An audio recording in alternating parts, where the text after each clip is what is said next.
Hello বন্ধুরা, আজকে আমি হায়দ্রাবাদি একটা রেসিপি ডাল চা করছি চিকেন আর সয়াবিন দিয়ে। তো এখানে আমি 3 রকমের ডাল কয়েক ঘন্টার জন্য ভিজিয়ে রেখেছিলাম, মটর ডাল, মুসুর ডাল আর অড়হর ডাল।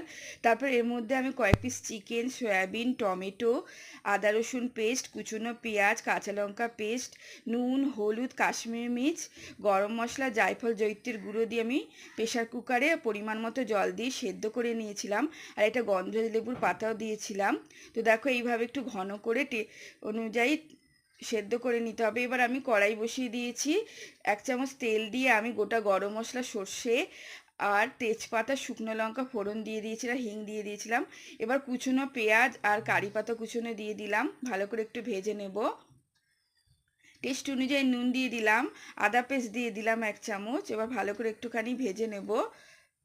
দেখো এবার এই ভাজা হয়ে গেছে, মিক্সড ডাল চাটা আমি দিয়ে দেবো। এর মধ্যে একটু জল দিয়ে দিলাম, ভালো করে একটু নাড়িয়ে নেবো। একটু সুগার পাউডার দিয়ে দিলাম, তোমরা চিনিও দিতে পারো। একটু ভালো করে নাড়িয়ে নেবো, একটু ঢাকা দিয়ে দিলাম। ঢাকাটা খুলে দিলাম। দেখো গ্যাসের ফ্লেমটা কিন্তু একটু স্লো করেই রান্নাটা করতে হবে। এভাবে একটু নাড়িয়ে নেবার, এটা খেতে কিন্তু খুবই টেস্টি লাগে ভাত, রুটি, পরোটা সব কিছুর সাথে। তো দেখো উপর থেকে একটু ধনেপাতা ছড়িয়ে দিলাম। তো রান্নাটা কমপ্লিট হয়ে গেছে। খুবই কম তেল মশলায় হয়ে যায়, খেতেও খুবই ভালো লাগে হায়দ্রাবাদি এই ডাল চা রেসিপিটা। তো রেডি হয়ে গেছে দেখো চিকেন সয়াবিন দিয়ে ডাল চার রেসিপি। তো পরে আবার তোমাদের সাথে দেখা হবে, এখনের জন্য চলো টাটা।